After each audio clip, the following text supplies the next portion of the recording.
see what you like. I don't tell you I'm intentional about you. Anything you like, I go to buy too.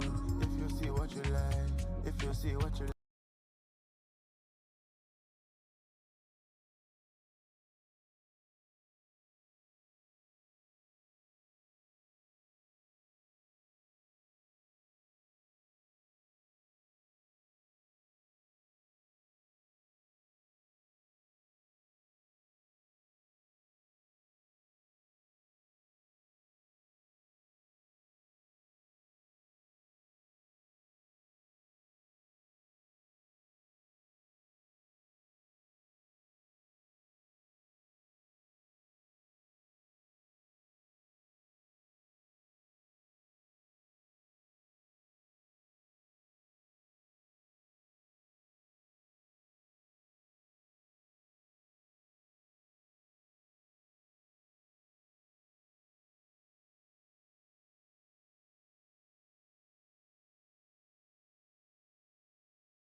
And it can never be deal to the team without you guys. You guys just made all of these happen. And like I already said, the best way for me to start the week is bringing a legend who has been legendary in everything he's done. I'm happy. I mean, I've not seen him in a while up until December. So it was so nice when Jimmy's here. Listen, let me be honest with you. I mean, I felt like a child again when I came for your show. To be honest, I feel like that was one of the shows that I jumped the most. Where I felt the nostalgia. First of all, why did you decide to do a concert at this time? Let me first of all thank you. that intro, yeah, I told you that's my intro movie. Yeah, yeah. Right? Listen. That was too heavy, man. And then the whole energy that you brought on, man. I love you. That. Thank you, man. know, Thank you so much. So in doing the show, to be honest with you, so that was a show planned for like 2021. Oh wow. Yeah. So during the lockdown, I had this thing called Afrobeat Evolution. I did this Afrobeat Evolution thing, and it came out mostly in 2021. Yeah. So the plan then was that was a virtual version of it. So I was going to do like a live show with the same kind of concepts, with all the artists that appeared on the Afrobeat Evolution. But some other things happened, and then I had to go away for a while, So pretty much it was an idea that I've had since 2021. I mean, 2020, 2020. Yeah, but how did you feel doing it? Did you feel like the timing was very good? The timing was very good. But the truth is I've actually test run similar events in the U.S. Oh, wow. I did some states. I did Atlanta, I did Houston, and D.C. as well. And it worked? Yeah, it worked well. But they weren't obviously, you can't compare to what we did in Lagos. That was crazy. Yeah. But would it be a show that happened every year? I think that's moving forward. No, without a doubt, we hold that to people right now because before the first one, you're not certain of what to expect, But from the feedback, from what I saw on that night, there's no reason why I would want to do it again. The truth is, when I spoke to you about it, I said, what that taught a lot of us is this music and songs are evergreen. Yes. But you need to let the people hear it. Yes. So the good thing was the turnout was we had even kids and people in their millennials and even adults were all there. Yes. So it feels like sometimes you hear a song like, so this is the guy that did that song. Exactly. So it was a good feeling seeing that people came out for a different type of show. And the truth is, in the whole of December, that was a show that had his own, it had his life of his own. Yeah. It should be something that happens every year because we saw a lot of hits that you might not even be able to put the face to it. But you're like, oh, this song, you could put a face to it. Yeah. And it was so nostalgic. I think everyone is just guilty in some way. Yeah. First of all, we as DJs sometimes get carried away with playing what's the freshest song, or the hits of now. On the other hand, the artists themselves, once the number does not catches up with what they're used to, I mean, maybe you've been doing millions of streams and then all of a sudden it's a bit less than that. They think their time is up and then they withdraw. Do you understand what I'm saying? But you also need to understand that your fan base is your fan base. They will grow with you. Crazy. If you go to the US, for instance, you will still find a new edition, for instance, still touring everywhere. I mean, Charlie Wilson is still touring. It's still touring. You understand what I'm saying? But you find an artist who's just done 10 years there and then is sounding like retired. I even had an artist that I really do respect a lot saying he's too old for music. I'm like, what the hell are you saying? Do you understand what I'm saying? I'm still going to have that conversation with him because I feel like your fan base are growing along with you. Maybe the only time you feel you're too old for something is when you're chasing something else. Younger crowd. Yeah. You're chasing the wrong market. If you're still, developing, I'm not going to switch my favorite art. I mean, I'm not going to switch from an artist that I really love and move on to a younger person because he's now older than he used to be. If I love Michael Jackson, I loved him till he died. Do you understand? I still enjoy Michael Jackson. I still love his music now, So I mean, but Jimmy, would you think that if you think about it, right? Would you really think that coming to Nigeria as a case study? Yeah, we're very ageist. You know that, right?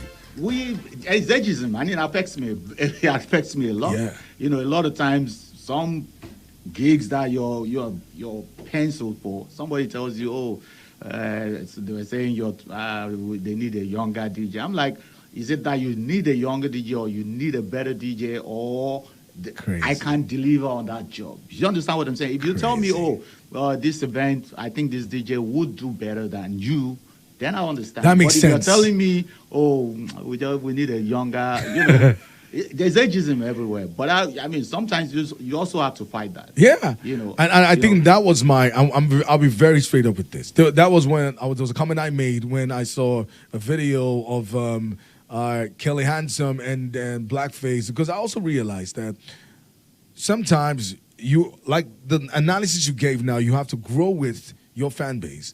You keep, and that's why I talked about community building. Yeah. You have to still give the same people that you know. I mean, some people go with you. And then sometimes you get to a point where you have to accept the realities of things. So you're not there chasing the numbers that maybe a Bonner or David or Wiz is doing. Crazy. You understand what I'm saying? Because you're not on that level But you're anymore. satisfying. You might have been on that level at some point, Yeah. but you're not on that level right now. But your level still says, I have millions of fans. I have few fans, but they're in millions. Crazy. So stick with that. You understand what I'm saying? But you also look and say, oh, when I dropped my last single, the numbers was not anything near. But was that great enough for you at the point? You understand? Yeah. I mean, these boys are not even doing 2,000-3,000 capacity venues anymore. If you go around and you do tours and you're shutting down all the, 5,000, 3,000 capacity venues, you're still doing good. Absolutely. Do you understand what I'm saying? So you don't have to look and say, man, I must do the O2 Arena. So do you believe that this is a perception thing? It's a perception thing. If you don't give that narrative, we'll just leave it and let some other people run it. You understand? You're leaving it, making it look like Sonny Ade is still playing all the weddings. All the biggest weddings now. Absolutely. It's in his 70s. Do you understand what I'm saying? And then I'm seeing a 40-year-old guy telling me I'm too old for music. What the hell are you saying? Do you understand what I'm saying? I understand what you're saying. And you see, you just hit the nail on the head, because the truth is, you also have to be, I don't like the idea when you see our artists, they grow a lot older and then they just give it up. Like they're almost like, then you can give it up, that's fine. And there's big boyism. Let me tell you why I have a problem. Give it up. But don't blame other people. Don't blame other people for giving it up. Yeah. There's this idea of, I'm not doing it anymore. Then you blame others because you made up your mind. You blame an industry that doesn't exist. Crazy. So it's easy for people to say the industry is not supporting us. Where's the headquarters of the industry? Where was the matter discussed? Wow. Who were the people that sat down to say, man, we're not going to support this guy anymore? Nobody does that. I've been in the industry for 40 years. I don't know where the headquarters are, where people gather to say, oh, so who are we going to start supporting now? Which artists should we not give any support? Do you understand? You are zooming and you are just thinking that the industry is not showing us love. They're not supporting us. We started this game. You started what game? I mean, most people that say this kind of thing, I was there before you. I even helped you, come up. And then you say the industry is not supporting. I'm like, what industry? I don't even know where the industry office is. If there's any such industry. And I think this is something, it's a feedback that I feel, the way you said it is the way that nobody can cancel anybody now. Nobody can cancel Nobody anyone. can cancel anyone. You just have to be, be the best at what you're doing. Just keep doing what you're doing, I know I'm aware that there can be a type of witch hunt that people latch onto, but I feel like I had a conversation with Two Shot lately, and let's see, Two Shot dropped a video of a song he had dropped almost 10 years ago or even more, and I told him, look at how that plays out to you. Look at how he sounds like he's fresh out. And I'm like, do you know what? I've made up my mind. I'm coming back to Nigeria at a point in my life where I'll have to shoot video. Now, he said, I went into video directing. The snippets of his songs he dropped on his page, the song sounds like it is. He just did that song now. I'm like, bruh, what does that mean? There is no song that is old. Now, for example, Ashake sampled Ayuba right now. Yeah. Even Ashake sampled, is it Kwamon? One will be with the SARS. What that means is, you might have thrown that away, but that song is still relevant till date. You never know what it can have. These days, TikTok, people just pick any song, random song.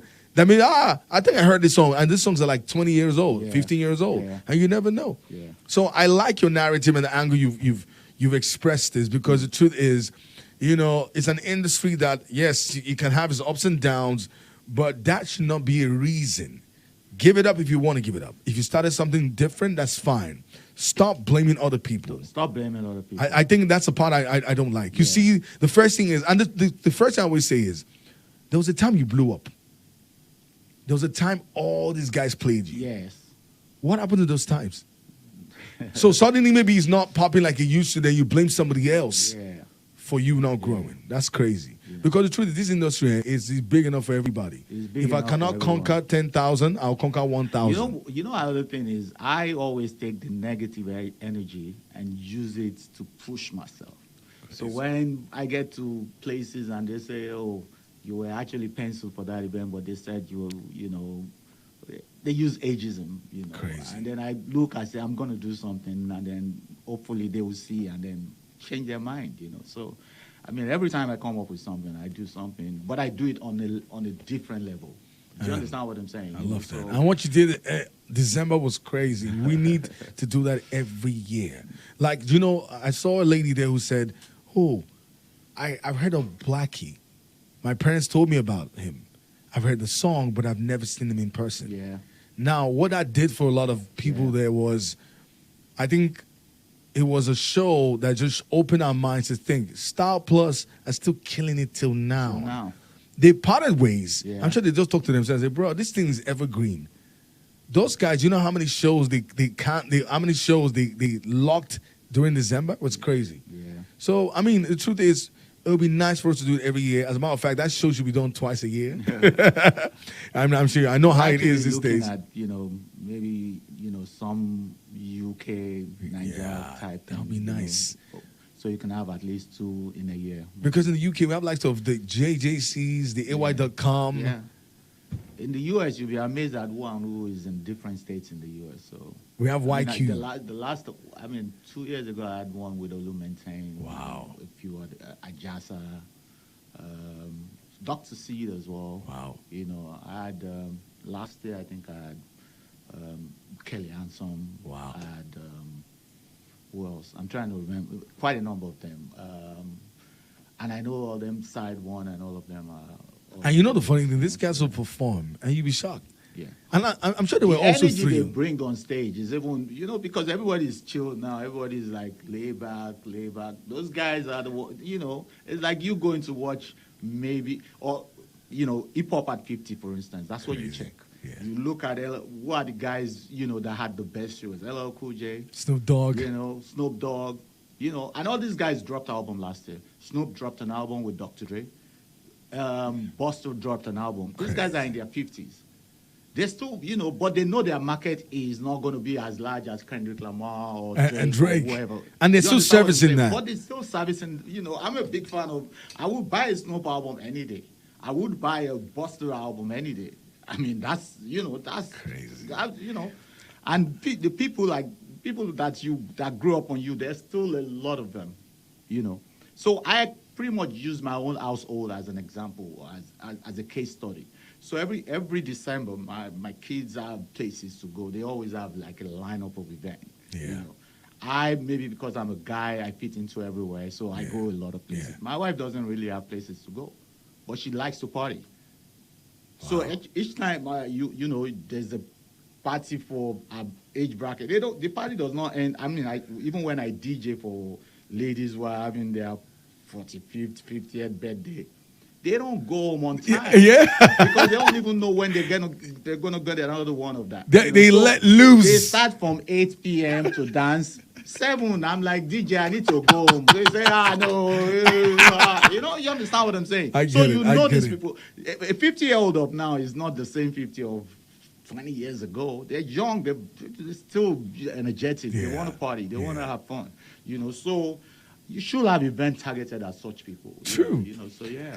I get that. I mean, this one is snippets everybody to take. I mean, aside and let me tell you another thing. This is going to sound crazy. Have you ever heard, if you go to a party, I mean, I host a lot of gigs, and then you ask them sometimes, say, oh, new school or old school. You see the younger ones telling you, have you ever, there's the feeling when you drop a song that's almost 5, 10 years old. Mm-hmm. Is that, it catches. So I'm like, if you know you made music that's still evergreen, milk it. You couldn't even refix the songs. You could listen. You know, music grows on you. So the longer sometimes the music has been around, the more, you know, connected you feel to it. Do you understand what I'm saying? Because you've had more time to relate with it. And unfortunately, the volume of music coming out right now does not even give music that long space to stay with you. So most of the songs now are like, Oh, yeah. they move on fast. Yeah, I mean, the lifespan of any hit song is 3 months. If you say so. It's 3 months. Then you can have a song that can span for a whole year, 12 months. But now it's just 3 months. I mean, people like Michael Jackson will drop a song and go off for like 3-4 years. As a matter of fact, the only guys who are doing it now, and they're still not in our time, is Adele and maybe like Bruno Mars, who they wait 4 or 5 years. But these days, you can't wait that long anymore. Yeah.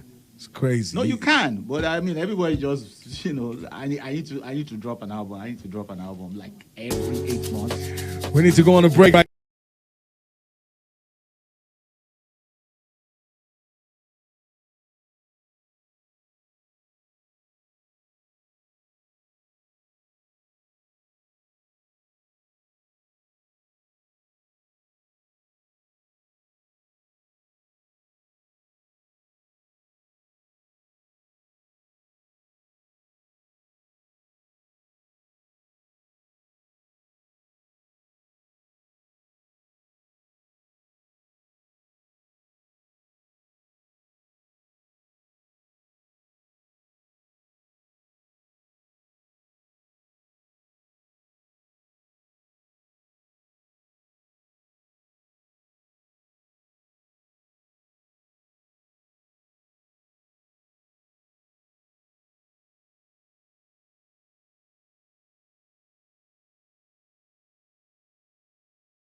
Took a lot of nuggets from what he said. You know, I'm still in the space, entertainment. I still love hype, so you guys are going to see me in a lot of parties and gigs.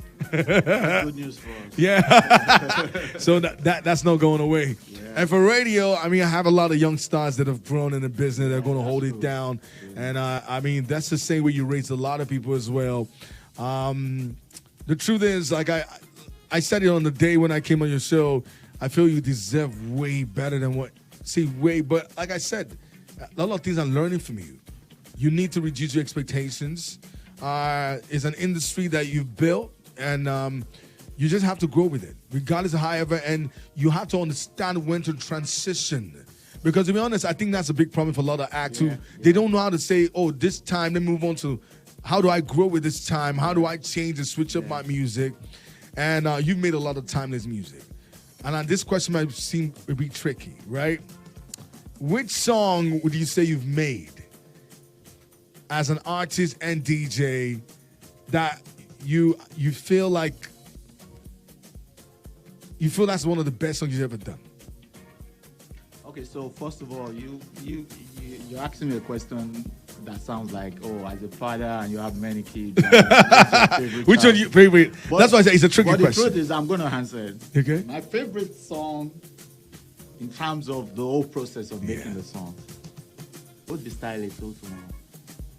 You know, because the way the song came about, the whole process, you know, and the conversation that led to the music, you know, I don't have that same story with any other song. So, what was different about that particular? What was different about the story? Was it a song that was supposed to happen?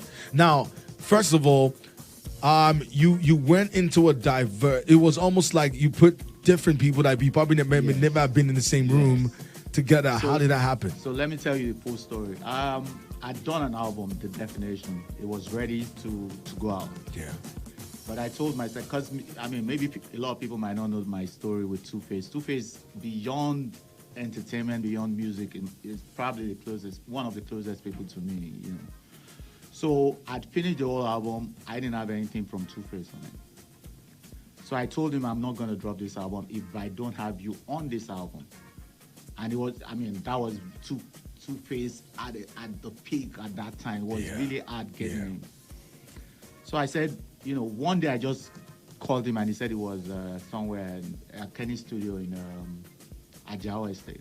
So I just told him I was coming to pick him and we're going to the studio.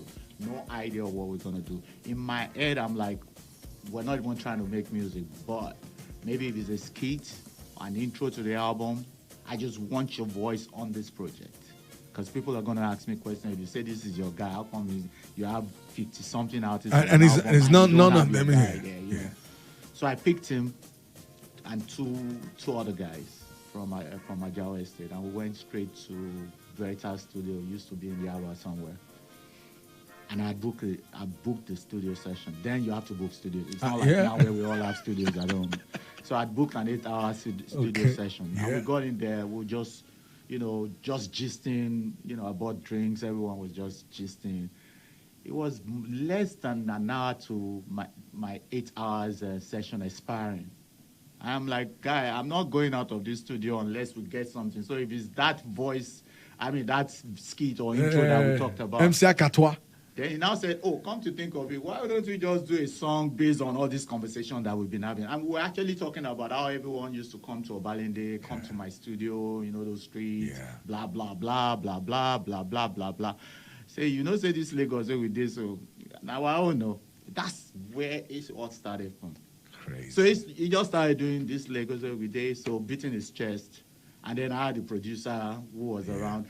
Based on the song that we were playing in the car before we got to the studio, I guess must have influenced the producer. And then he started playing because we're listening to Jay-Z, public service announcement. Wow. You know, and that's how that hook and all that whole process started.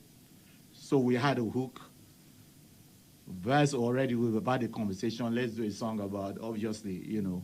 And then he started, I remember when the beginning of the struggle, and then that's how the song developed. Crazy. Then I had to these other two guys, rappers, you know, Mode Part 9. rough, rugged, and raw. Rough, rugged, and raw. Okay. So they kicked the first verse, kicked the second verse. I took it and I'm like, oh, I think we have a song already. But I listened later and I just felt like, oh, they were more braggadocious, like talking about, you know how rappers just want to say, I'm the best. You know, it wasn't really about Lagos, but this is a song about Lagos. So I felt like, okay, I'm going to keep this, but let's see what else we can come up with. The next day I played the song for Mode 9, just to listen. And Mode 9, not to put him on the song. Mode just told me right there and there that, this song ain't going out without me. And then, you know, set another studio session. Elijah came with him, and that's how those two verses came. Crazy. But these verses were a bit more in line with what the song was about. Crazy. You know, so I ended up, you know, my plan was just to release that first and as a single, and then the other one would be on the album, you know. So I dropped, and that was the last song that was recorded for the album, but I dropped it as the first single. Crazy. So now you know the story. So now the thing is, that was a song that was not even meant to come out. It probably won't, because the album was ready. It was the last track recorded. It was the first single of the album. Crazy. Yeah. And would you say that was your best collaboration? Because you've had a lot of great collaborations. That might be a tough one. Because now the thing is, I've heard you and Wizkid. Yes. That's another hot one. Yes. So, you know, those are odd tracks, no doubt. And that Wizkid one too. You know, sometimes some things are just blessings in disguise. Yeah. That was meant to be part of the industry album. It came in late because of Wiz's schedule as well. Yeah. Came in slightly, just a few weeks late. And the timing was right. So I didn't put it on the album. So it came out as a single on its own, like a year after, you know, because about the song, it was meant to be on an album that I released in 2014. I didn't release it I released the album in 2014, but I didn't release that track because it came on late. Crazy. You know. Then when we were having the jump off the year after, I just played it at the jump off and Wiz was around and he just performed it. And from the response, it sounded like a song that has been out there for people and it wasn't even out. So the only choice we had then was just put it out. Crazy. And then I just put it out as a single. Crazy. And the same thing with the track with Davido. Crazy. They were all meant to be on the industry. Is there anybody you would have loved to work with, but you've not worked with them?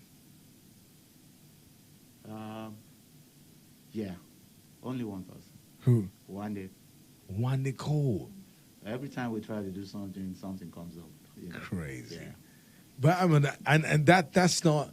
And Wande's the one that has worked with a lot of people. And I would say right now, I'll just say all those times. Yeah. You know, that, you know, really would. But I think that can still happen because Wande is Then beast. the other people I worked with, but I never put out the song was P Square. Oh. Never put it out. But I actually recorded with them. But it was at the very beginning of their issues. So at some point, one of them told me, I have to release this song with Jimmy Jatt featuring one half of that's not going to happen. Of P Square. And I said I wasn't going to be the first person to do that. We cannot turn to I understand what you mean. But you know, the funny thing is, now that's that's emotional intelligence. Yeah. Because some people would still put it out regardless. Yeah, I didn't put it out. Yeah. Are you ever going to put it out? No, never. Wow. But this was even before anybody got to know. It was 2013. Crazy. You know. And I remember begging them in the studio, guys, don't do this, you know. Even if you're not going to do music together, stay close, you know. But it was really bad. And pretty bad. So I just said, man, I'm not going to put out a song, Jimmy Jatt preaching so. I don't want to tell you which I've said that shit, you know, yeah. It's crazy. Listen, this is nuggets I want to hear. You just dropped some things here. Jimmy doesn't want me to go. You don't want me to go. You know the thing is, you told us some things you've never said before. Yeah. And I think the truth is, would we ever see a book from you, a movie from you? I had a book out in 2014. Oh. Yeah. But, you know, I had a book out. I think we can. I'll get you copies of it. That's good. Yeah. I think we can release it again. I think we will do a revised because you know the thing is, things keep changing. And I'll be honest, I think your relation with a lot of people sometimes, I feel if you pen it down, man, like you just told us just one part, that's like 4 pages. Yeah. Already gone. Already gone.